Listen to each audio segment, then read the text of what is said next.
بسم اللہ الرحمن الرحیم ان اللہ وملائکتہ یصلون علی النبی یا ایھا الذین آمنوا صلوا علیہ وسلموا تسلیما۔ پڑھیے بلند آواز سے صلاۃ و سلام علیک یا رسول اللہ وعلی آلک واصحابک یا حبیب اللہ۔ حضرات محترم، سب سے پہلے اللہ تبارک و تعالیٰ کا کروڑ کروڑ احسان ہے کہ جس نے ہمیں آج بہت بابرکت یہ رات ہمیں نصیب فرمائی ہے۔ یقیناً یہ ہمارے لیے خوش نصیبی کی بات ہے کہ اللہ تبارک و تعالیٰ نے آج جو رات ہے بڑی ہی فضیلت والی ہے، بہت ہی متبرک یہ رات ہے، لیکن یہ اللہ کا ہم جتنا بھی شکر ادا کریں کم ہے کہ اللہ پاک نے ایک مرتبہ پھر ہمیں شب رات کی بہاریں نصیب فرمائی، اور ان قریب رمضان مدینہ بھی دکھائے گا، اور ان قریب رمضان کی بہاریں وہ تلاوت قرآن مجید کی سماعت کرنا، تراویح ادا کرنا، نماز پڑھنا، پھر صبح سحری کے لیے اٹھنا، افطاری کی خوب رونقیں انشاءاللہ وہ بھی اللہ کریم ہمیں دکھائے گا۔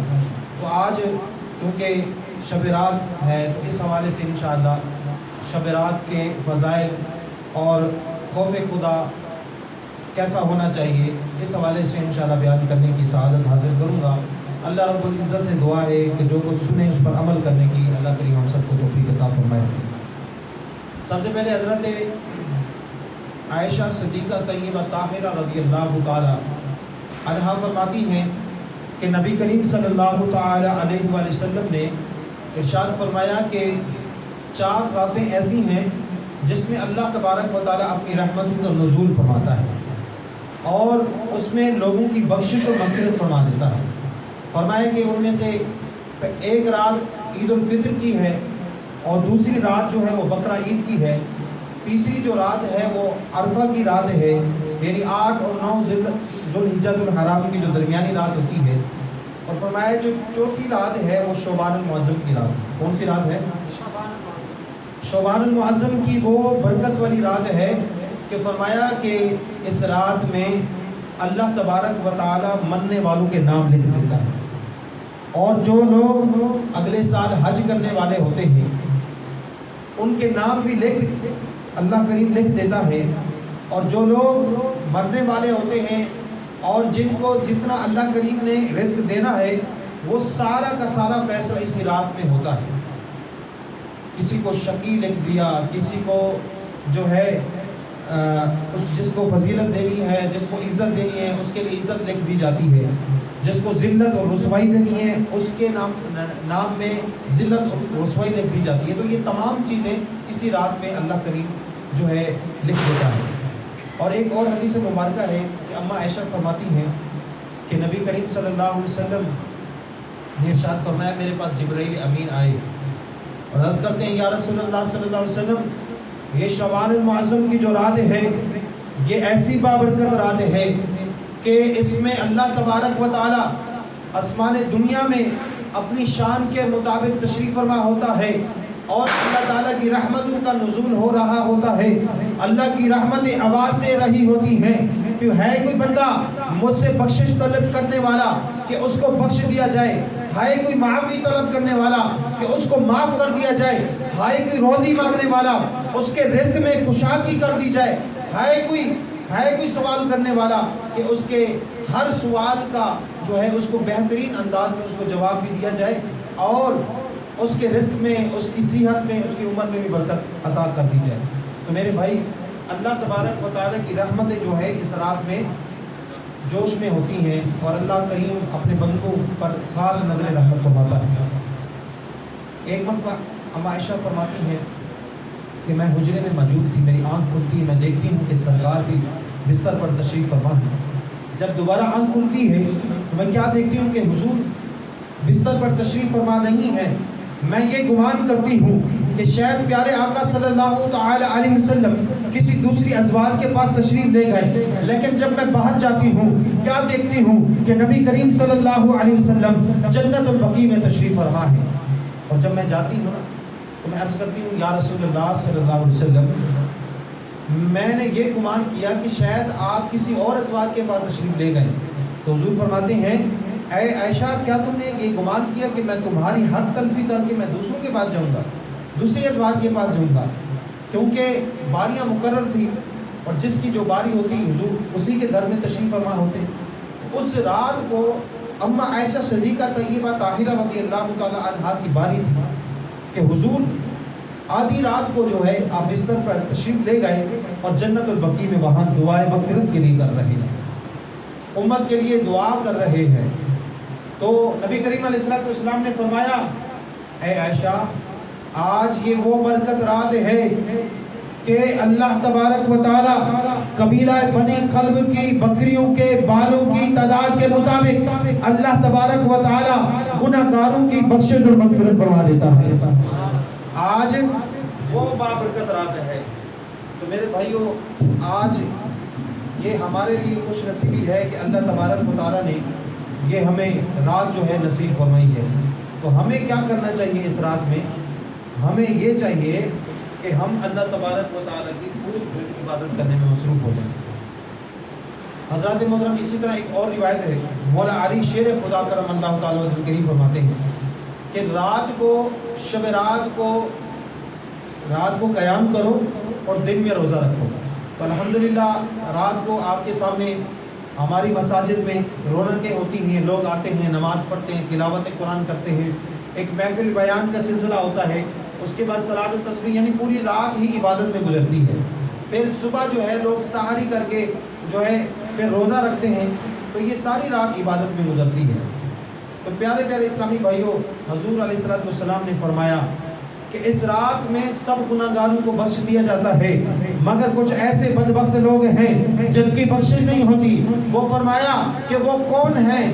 اور فرمایا کہ وہ لوگ ہیں، ایک وہ جو شراب کا عادی ہے، جو شراب پینے والا ہے، اس کی بھی اس رات میں بخشش نہیں ہے، اور جو والدین کا نافرمان ہے اس کی بھی بخشش نہیں ہے، اور جو زنا کرنے والا ہے اس کی بھی اس رات میں بخشش نہیں ہے، اور فرمایا کہ جو رشتہ داروں سے قطع تعلق رکھنے والا ہے، رشتے کاٹنے والا ہے، اس کی بھی اس رات میں بخشش نہیں ہے، اور قتل کرنے والا، ناحق مسلمانوں کو قتل کرنے والا، بغض رکھنے والا، اس کی بھی اس بابرکت رات میں بخشش نہیں ہے۔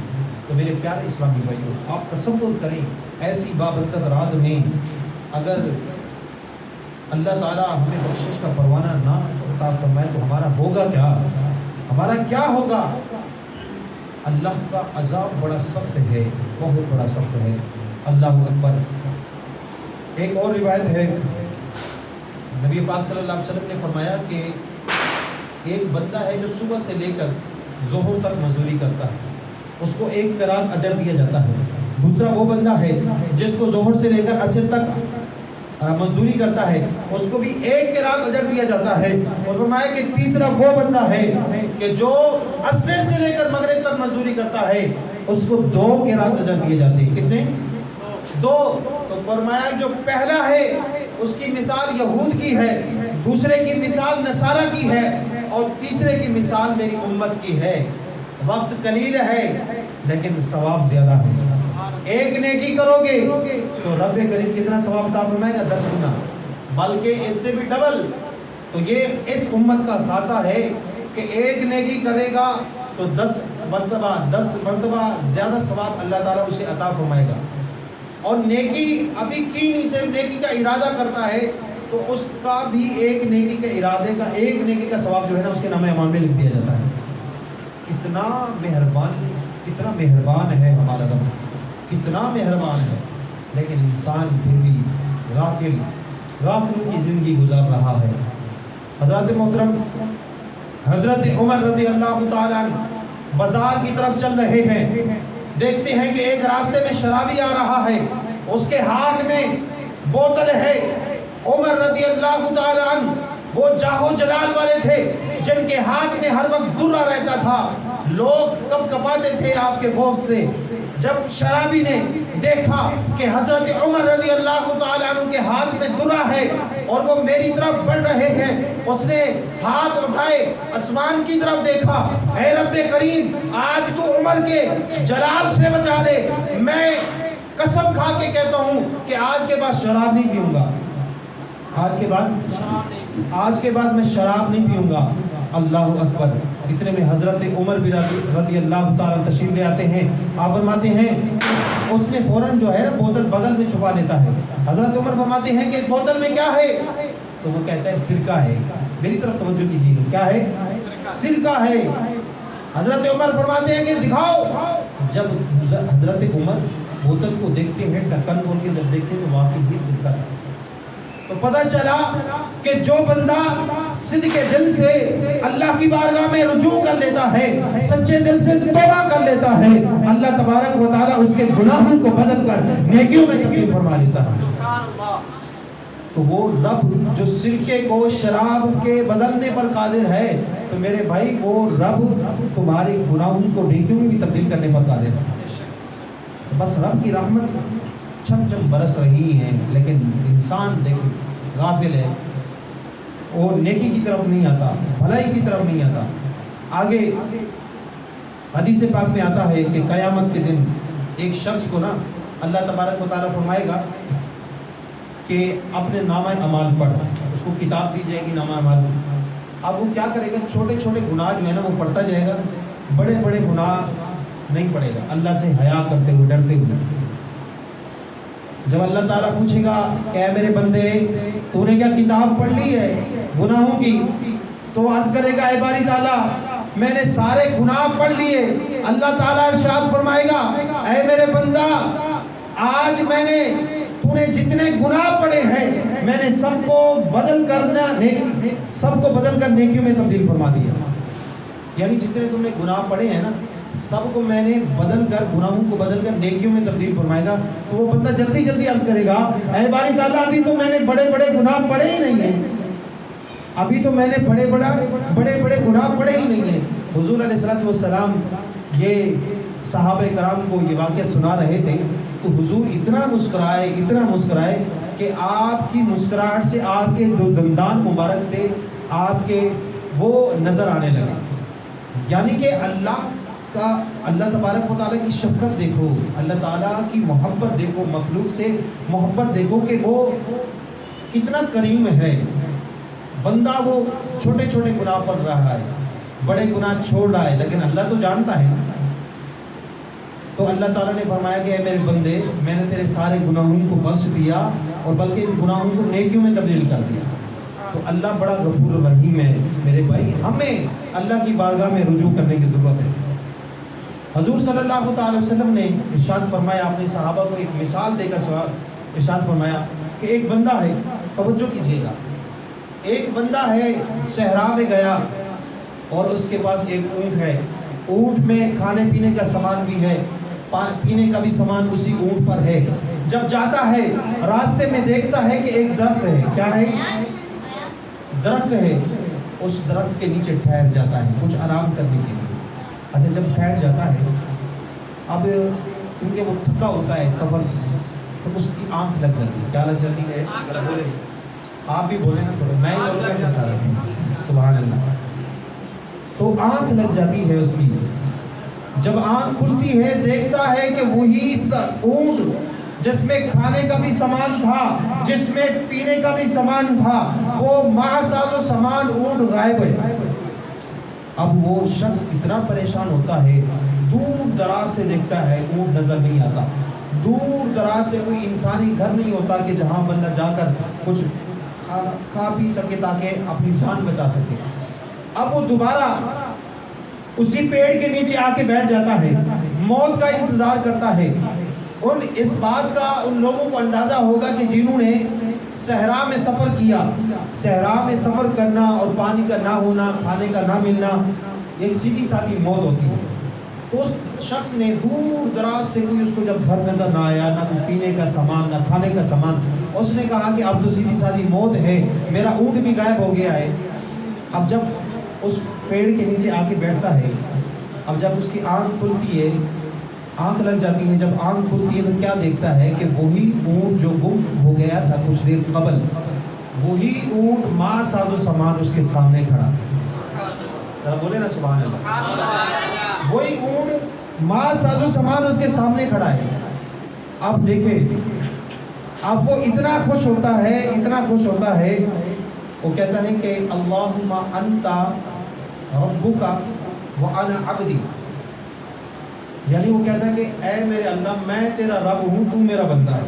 یعنی کہ وہ اتنا خوش ہوتا ہے کہ اس کی عقل بھی یہ کام نہیں کرتی کہ میں کہہ کیا رہا کہ تو میرا رب ہے اور میں تیرا بندہ ہوں. وہ کسی نے کیا خوب کہا کہ جب بھی تیری قربت کے امکان نظر آئے ہم اتنے خوش ہوئے کہ پریشان نظر آئے. میرے صحابہ مجھے بتاؤ اس بندے کو کتنی خوشی ہوئی ہوگی. تو صحابہ نے عرض کی یا رسول اللہ صلی اللہ علیہ وسلم وہ تو بہت زیادہ خوش ہوا ہوگا کیونکہ جس کو زندگی مل گئی. تو حضور نے فرمایا کہ اللہ تبارک و تعالی کی بارگاہ میں جو بندہ آ کر رجوع کرتا ہے، اللہ تعالیٰ سے ڈرتے ہوئے اللہ کی بارگاہ میں آ کے توبہ کرتا ہے، استغفار کرتا ہے، اللہ تبارک و تعالیٰ اس سے بھی زیادہ خوش ہوتا ہے. اللہ تعالیٰ اس سے بھی زیادہ خوش ہوتا ہے کیونکہ وہ کریم ہے، وہ رحیم ہے. آگے آپ نے محمود غزنوی ایک بادشاہ گزرے، اس کا قصہ سنا ہوگا. ایاز اور محمود غزنوی کے بڑے قصے مشہور ہیں. ایاز جو تھا نا وہ اپنے بادشاہ سے ٹوٹ کر محبت کرتا تھا اور محمود غزنوی بھی بڑی محبت کرتا تھا ان سے. اچھا ایک دن اور جو دوسرے وزراء تھے نا، مصاحبین وزراء، اب کیونکہ وہ ایاز سے بغض رکھتے تھے، نفرت کرتے تھے کہ بھائی اس میں تو کوئی ایسا کوئی کرشمہ، ایسا کوئی جادو تو ہے نہیں، لیکن یہ بادشاہ کی نظر میں بڑا ہی متبرک ہے، بہت ہی یعنی کہ اس کے قریبی ہے اور بادشاہ اس سے ٹوٹ کر محبت کرتا ہے. تو وہ دل میں اپنے بغض رکھتے تھے. جب بادشاہ نے دیکھا میرے ایاز کے متعلق بغض رکھتے ہیں، سینے میں باتیں ہو رہی ہیں، تو ایاز نے نا بادشاہ نے ایک دن کچھ موتی لیے اور موتی کو تالاب میں پھینکے. اب سب وزراء کو بلایا، کہا کہ اس تالاب میں جانا ہے. پہلا حکم یہ ہے کہ موتی لے کر آنے ہیں اور دوسرا حکم یہ ہے کہ کپڑے بھی نہیں بھیگنے چاہیے اور بدن بھی نہیں بھیگنا چاہیے. اب جو بھی آتا حجت قائم کر دیتا، حضرت یہ کیسے ہو سکتا ہے کہ تالاب میں جانا ہے، پانی بھی جانا ہے، بدن بھی نہیں بھیگنا چاہیے، کپڑے بھی نہیں بھیگنے چاہیے، یہ تو ممکن ہی نہیں، یہ کیسے ہو سکتا ہے. اب ایک آتا ہے، دوسرا آتا ہے، تیسرا آتا ہے، 5 بندے، بہت سارے بندے یہ حجت قائم کر دیتے ہیں.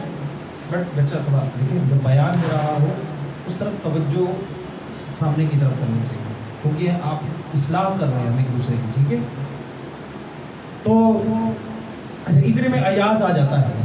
بادشاہ اس کو حکم دیتا ہے کہ ایاز اس تالاب میں موتی ہے، وہ موتی اٹھا کر آنے ہیں، اور دوسری بات یہ ہے کہ تمہارا بدن بھی نہیں بھیگنا چاہیے، تمہارے کپڑے بھی نہیں بھیگنے چاہیے. اب ایاز یہ نہیں پوچھتا کہ بادشاہ سلامت یہ کیا کہہ رہے ہیں، کپڑے بھی نہیں بھیگے، بدن بھی نہیں بھیگے، یہ تو ممکن ہی نہیں. بلکہ ایاز جب سنتا ہے نا بادشاہ کی بات تو فوراً چھلانگ لگا دیتا ہے. کیا لگا دیتا ہے؟ جب چھلانگ لگاتا ہے، موتیوں کو تلاش کر کے بادشاہ کی بارگاہ میں پیش کرتا ہے. بادشاہ اس کو غصے سے کہتے ہیں کہ اے ایاز، میں نے تو تمہیں کہا تھا کہ اس تالاب میں موتی لے کر آنے ہیں اور تمہارا بدن بھی نہیں بھیگنا چاہیے، تمہارے کپڑے بھی نہیں بھیگنے چاہیے، لیکن تمہارا بدن بھی بھیگا ہوا ہے اور تمہارے کپڑوں سے پانی بھی ٹپک رہا ہے. تو ایاز ہاتھ جوڑتے ہوئے بادشاہ سے کہتے ہیں کہ اے بادشاہ سلامت، آپ کے 2 حکم تھے. کتنے حکم تھے؟ ایک حکم یہ تھا کہ موتی لانے ہیں تالاب سے، وہ میں نے آپ کی خدمت میں پیش کر دی. اور دوسرا حکم یہ تھا کہ تالاب میں جب چھلانگ لگائیں گے بدن بھی بھیگنا نہیں چاہیے، کپڑے بھی نہیں بھیگنے چاہیے. تو اس کی میں معافی چاہتا ہوں. ایک حکم کی میں نے اتباع کر کے آپ کے سامنے موتی رکھ دیے، دوسرے کی میں معافی چاہتا ہوں. تو میرے بھائی، اللہ تبارک و تعالی نے انسان کے نفس میں یہ چیزیں رکھ دی ہیں. ایک انسان، لیکن اس کے ساتھ ایک بہت بڑا دشمن نفس بھی ہے. جہاں انسان کو نیکی کرنے کی طاقت دی ہے وہاں پر شیطان بھی مسلط کر دیا. شیطان بھی 24 گھنٹے اس بندے پر مسلط ہے. اس کو نیکی کے کاموں سے روکتا ہے، اس کو گناہ، کہ جب وہ گناہ کرتا ہے تو اس کو یوں محسوس ہوتا ہے کہ جیسے پہاڑ کے نیچے آ گیا. یعنی یہ مومن کی علامت بتائی گئی ہے کہ جب وہ گناہ کرتا ہے تو اس کو یوں محسوس ہوتا ہے کہ میں پہاڑ کے نیچے آ گیا، ابھی پہاڑ گرے گا اور مجھے کچل کر رکھ دے گا. اور فرمایا کہ منافق کی یہ علامت ہے، منافق کی یہ نشانی ہے کہ جب وہ گناہ کرتا ہے تو اس کو یوں محسوس ہوتا ہے کہ جیسے بدن پر ایک مکھی بیٹھی اور اس کو ہلکے سے اشارے سے اڑا دیا. اب میں آپ کی طرف توجہ کروں گا، ہمارے بدن پر دن میں کتنی مکھیاں بیٹھتی ہیں؟ کوئی اندازہ لگا سکتا ہے؟ کوئی اکاؤنٹ کر سکتا ہے؟ نہیں، محسوس ہی نہیں ہوتا کہ ہم بار بار اس کو اڑاتے جا رہے ہیں. فرمایا کہ منافق کی نشانی یہ ہے کہ گناہ کرنے کے بعد اس کو یوں محسوس ہو کہ جیسے بدن پر مکھی بیٹھی تھی اور اس کو ہلکے سے اشارے سے اڑا دیا. اگر اتنا اس کے دل میں محسوس ہو رہا ہے اور کوئی خوف نہیں ہے، اللہ کا ڈر نہیں ہے، تو فرمایا کہ وہ منافق ہے. اور مومن وہ ہے کہ جو گناہ کرے تو اس کے دل میں کھٹکا ہو جائے اور وہ اللہ کی بارگاہ میں رجوع کرے، وہ توبہ کی طرف آئے، وہ استغفار کی طرف آئے، اللہ سے وہ کوشش میں ہے کہ اے باری تعالیٰ بس مجھ سے یہ گناہ سرزد ہو گیا، مجھے معاف فرما دے. فرمایا کہ وہ مومن کہ جس کے دل میں یہ محسوس ہو کہ یار ابھی اگر میں یہ گناہ میں نے کر لیا تو یوں لگا کہ میں ابھی مر جاؤں گا، ابھی مجھ پر عذاب مسلط ہو جائے گا، تو پتہ چلا کہ اس کے دل میں ایمان باقی ہے. تو میرے بھائیوں، اب ہم نے اپنا محاسبہ کرنا ہے. اگر گناہ کرتے وقت اگر یوں محسوس ہوتا ہے کہ جیسے بدن پر ایک مکھی بیٹھی تھی اور ہلکے سے اشارے سے اس کو اڑا دیا، تو پتہ چلا کہ یہ منافق کی علامت ہے. اگر گناہ کرتے وقت اگر یہ محسوس ہوا کہ جیسے پہاڑ کے نیچے آ گیا، پہاڑ کے نیچے کچل کر رکھ دیا جاؤں گا، تو پتہ چلا کہ پھر اس کے دل میں ایمان باقی ہے. پھر ایمان باقی ہے، پھر وہ اللہ کی بارگاہ میں جب رجوع کرتا ہے تو اللہ تعالیٰ بھی اس کی بخشش مغفرت فرما دیتا ہے. سبحان اللہ. میرے بھائیوں، صحابہ کرام کا طریقہ کیا تھا؟ جب ان سے کوئی گناہ سرزد ہو جاتا تو وہ فوراً اللہ کی بارگاہ میں رجوع کرتے، محبوب کریم کی بارگاہ میں آتے اور آ کر اللہ کی بارگاہ میں التجا کرتے اور اپنے گناہوں کی معافی مانگتے. ایک واقعہ ہے کہ حضرت ابو لبابہ رضی اللہ تعالیٰ آپ نے نا اپنے آپ کو مسجد نبوی کے ساتھ بندھوا دیا، ایک ستون کے ساتھ، اور آپ نے فرمایا کہ جب تک اللہ تعالیٰ کا حکم نہیں آئے گا، میرے لیے معافی کا اعلان نہیں ہوگا، تب تک میں اسی ستون کے ساتھ اپنے آپ کو باندھ کر رکھوں گا، نہ میں کھانا کھاؤں گا، نہ میں پانی پیوں گا، حتیٰ کہ میری جان چلی جائے. 3 دن تک ابھی تک حکم نہیں آیا، مرنے کے قریب، یعنی کہ ایسا بھوک کی وجہ سے، پیاس کی وجہ سے جسم ایسا تھا کہ ابھی جو ہے نا جان نکلے. لیکن اللہ تعالیٰ کا حکم آیا. کیا؟ اللہ تعالیٰ کا حکم آیا، آپ کی معافی کا اعلان آیا. نبی کریم علیہ السلام نے آپ کو اپنے ہاتھوں سے خود کھولا، تو پھر آپ جو ہے اللہ کا شکر ادا کیا. تو یہ صحابہ کا عمل دیکھیں کہ جب کوئی گناہ سرزد ہو جائے تو وہ کیا کرتے؟ اللہ کی بارگاہ میں رجوع کرتے. حضور صلی اللہ تعالی علیہ وسلم تشریف فرما تھے. ذرا توجہ سے سنیے گا میرے پیارے سامنے کو، بہت ایک سننے کا انٹرسٹنگ واقعہ آپ کو بتا رہا ہوں. حضور تشریف فرما ہے، ایک خاتون آتی ہے. کون آتی ہے؟ ایک خاتون آتی ہے، عرض کرتی ہے یا رسول اللہ صلی اللہ علیہ وسلم، مجھ سے گناہ سرزد ہو گیا ہے اور میرے پیٹ میں بچہ ہے. میں چاہتی ہوں کہ اللہ تبارک و تعالیٰ نے جو دنیا کے اندر سزا مقرر فرمائی ہے اسی سزا کو میں اپنے اوپر قبول کر لیتی ہوں، تاکہ دنیا میں میں ہی فارغ ہو جاؤں. دنیا میں جو مجھے عذاب ملنا تھا وہ مجھے دنیا میں عذاب مل جائے. آخرت کا عذاب مجھ سے برداشت نہیں ہوگا، آخرت کا عذاب میں برداشت نہیں کر سکتی. حضور علیہ السلام نے فرمایا اے خاتون تم واپس لوٹ جاؤ، جب یہ بچہ پیدا ہو رہا پھر آنا. اب جب بچہ پیدا ہوا اب وہ دودھ پلا کے آئی، عرض کرتی یا رسول اللہ صلی اللہ علیہ وسلم میں پہلے آئی تھی اور آپ نے کہا کہ جب بچہ پیدا ہو جائے، اب بچہ پیدا ہو گیا، دودھ بھی پی رہا ہے۔ حضور صلی اللہ علیہ وسلم نے پھر فرمایا کہ جاؤ، جب یہ بچہ کھانے پینے کے قابل ہو جائے تو پھر آنا۔ اب وہ دوبارہ گئی، کچھ دنوں کے بعد دوبارہ واپس لوٹی جب، اور بچے کے ہاتھ میں ایک روٹی کا ٹکڑا بھی دیا، اور عرض کی یا رسول اللہ صلی اللہ علیہ وسلم دیکھیں کہ بچہ روٹی کا ٹکڑا اس کے ہاتھ میں ہے، ابھی یہ کھانے پینے کے قابل ہو گیا ہے، اب میں یہ چاہتی ہوں کہ جو دنیا میں مجھ پر سزا لاگو ہوتی ہے اس سزا کو میں قبول کرتی ہوں، اور میں تاکہ اس دنیا میں صاف اور شفاف ہو جاؤں اور آخرت کی جو سب سے بڑی سزا ہے اس سے بچ جاؤں۔ سبحان اللہ۔ حضور فرماتے ہیں کہ جاؤ اس کو لے جاؤ، اس کو سنسار کر دو۔ تو میرے بھائی، صحابہ کرام کا عمل یہ تھا کہ جب کوئی گناہ ان سے سرزد ہوتا تو وہ فوراً اللہ اور اس کے رسول کی بارگاہ میں رجوع کرتے۔ دنیا کی سب سے بڑی سزا اپنے اوپر وہ قبول کر لیتے، لیکن ان کے دل میں آخرت کی جو سب سے بڑی سزا ہے اس سے جو ہے ان کے دل میں بڑا خوف تھا، بڑا ڈر تھا۔ اللہ اکبر۔ قرآن مجید میں ہے ثم لا يموت ولا يحيى، فرمایا اس بڑے عذاب کی کیفیت یہ ہوگی ثم لا يموت ولا يحيى، نہ بندہ جیے گا نہ مرے گا۔ جیے گا اس لیے نہیں کہ جب جہنم کی آگ میں اسے ڈالا جائے گا تو وہاں کیا جینا، وہاں تو کیا جینا، وہاں تو عذاب ہی عذاب ہے۔ اور مرے گا اس لیے نہیں کہ جہنم میں موت ہی نہیں ہے۔ جب موت کو مینڈے کی شکل میں قربان کر دیا جائے گا تو جنتی اور جہنمی لمبی لمبی گردنیں نکال کر جب دیکھیں گے تو جنتی تو خوش ہوں گے، لیکن پہلے جنتی بھی خوش نہیں تھے۔ ان کے دل میں صرف جنتیوں کو نا دل میں ایک ہی خوف ہوگا کہ کہیں موت نہ آ جائے۔ جب وہ دیکھیں گے کہ موت کو بھی اب موت آ گئی تو اب ان کے دل میں اطمینان ہوگا، سکون ہوگا کہ اب تو ہم نے ہمیشہ ہی رہنا ہے۔ لیکن جہنمی، کیونکہ ان کی سب سے بڑی خواہش یہ ہوگی کہ اے رب کریم، یہ عذاب، جہنم کا عذاب جو ہم پر مسلط ہے، اس عذاب سے کسی طریقے بچ جائیں۔